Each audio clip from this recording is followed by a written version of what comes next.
Hi, this is Rob O'Byrne and I'm talking to Carla. You might have seen Carla on one of our earlier videos, and I want to raise a really sort of challenging question here, because a virtual assistant is earning a salary that is considerably lower than in their client's country and what their client might be earning.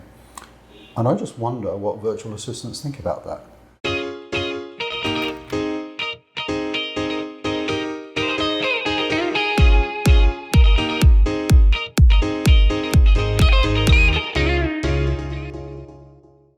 So, if we look at salaries, for example, in the Philippines compared with North America or Europe or Australia, they're much lower. The economy here is a much lower economy. You could say, well, that's fine, things are really cheap here, and that's why salaries are cheaper, and things are really expensive in North America, that's why salaries are more. But if I was a VA, I'd be thinking, hang on, they're earning 50 times more than I am. What's that about? Do you ever think about that? What are your thoughts on it? Well, to be honest, I haven't really discussed this with my virtual assistants. But just in a general sense. In a general sense. Philippine salaries are kind of here, and North American salaries are here. What's that about? If I were to be asked about that, honestly, I'd say, in the bigger picture, I would say that probably yes. We might feel that we are getting paid lesser compared to what they're actually earning from outside. But there are a couple of things that we actually consider, like, for example, the cost of living. Like, if I were also to share, virtual assistant. So let's talk about the cost of living in the Philippines. Yeah, exactly. You might be wondering, it's the Philippines, but it's divided into three. We have Luzon, Visayas, and Mindanao. And in each of the three, there are different costs of living. Like, say, for example, in Manila, there's a higher cost of living in there. And in Davao, there's, lesser cost of living. Why? In Manila, for you to be able to get to one destination, you'll have to travel travel a lot.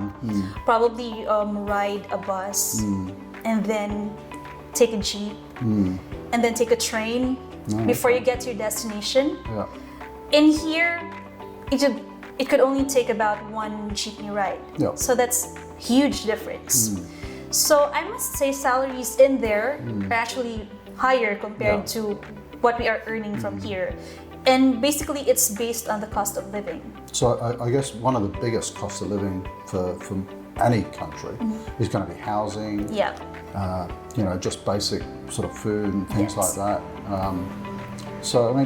Let's get really personal here. What is it? What do you pay for housing? Well, it depends, actually. If you're owning or renting? Yes, if you're owning or renting, the kind of space that you're renting, if it's a condo type or if it's just a typical one-bedroom type. It actually depends on your status. If you're single, you can actually have, you can just rent space. I get to a number, Carla. What does it cost to rent somewhere to live? Somewhere, if you're in Davao, probably it's roughly around 2,000 to 4,000. That's actually per space, not really the full house. But is that weekly or monthly? That's a monthly rate. 2,000 to 4,000 pesos. So wherever you're watching this from, you can work that out. Okay. And so if the equivalent in Australia, for example, would be probably times $1,000 a week.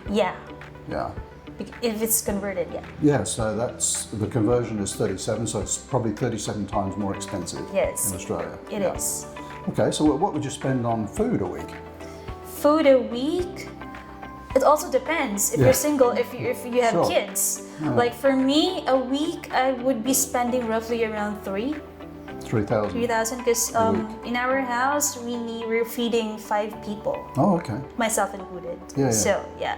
So that's roughly around. What would I be spending on food a week? I don't know, probably $500. So it's sort of comparative. But let's get back to that original question. You've worked with a lot of North American clients, so here you are getting paid your Filipino salary, and you probably get a sense of what they're getting paid. How does that make you feel? Sometimes it makes me feel in the general picture, of course, Yeah. I feel that we are getting paid lesser, of course, compared to them. You obviously like more. Yeah. And sometimes we feel that, hey, I could be earning something more, Yeah. something like that. So what do Filipinos do when they feel they want to earn more? Well, most of my friends, most of the people I know here in the Philippines actually go abroad. Yeah. Probably work there for about 5 to 10 years to earn money, get back here and spend the money that they've actually earned because it has like 50 to 60 times more value. Yeah. Yeah. I mean, if you've travelled extensively, you know, you come across Filipino nurses all over the world. You find Filipino hospitality staff and hotels.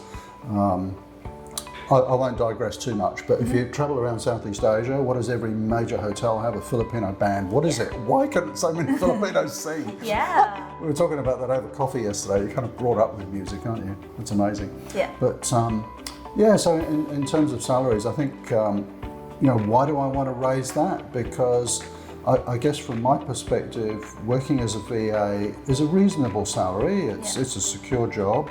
You know, there's health benefits and insurances and all that kind of stuff. You kind of get pretty well looked after, I think. Yeah. But yeah, I just wondered, you know, is that ticking away in the back of their mind there, like, I could be earning a heck of a lot more. And unfortunately, so many people have to go overseas to do that. Yeah. Some friends are there. Yeah. And actually what we do, I don't talk about this much in the videos, but the reason we're sitting here is I fund an outsourcing business here in the Philippines. I say it's more like a social enterprise, really. And a lot of our virtual staff get to come over and visit us in Sydney and so on. So you haven't been this long, but you should be up for a visit soon. Hope so. But anyway, we digress. So yeah, if you know, it's a little bit of a sensitive topic, isn't it? But I wanted to get to it because, you know, in more developed countries like Australia and North America, salaries must appear astronomical compared to here in the Philippines. And of course we understand it's due to the economy, but from my point of view, I think you have to be really sensitive about it. You have to make sure that your virtual staff are, you know, fairly paid, and, you know, if you can, you know, a little bit more than most VAs get, and just be sensitive to the fact that, you know, things aren't so great here economically as maybe in your country. So yeah, thanks for helping me with that touchy subject, Carl. Thank you. And remember, if you have any questions about virtual assistants, just comment below and we'll certainly be very pleased to answer that. We do a weekly video, so hit subscribe, and who knows what topic's coming up next week. I think we're going out for breakfast now, aren't we? Yeah. Yeah, the night shift has just finished and we're all going to go out for breakfast. Yeah. That's why I'm looking so... I've got to work the day shift now. Okay. See you next week.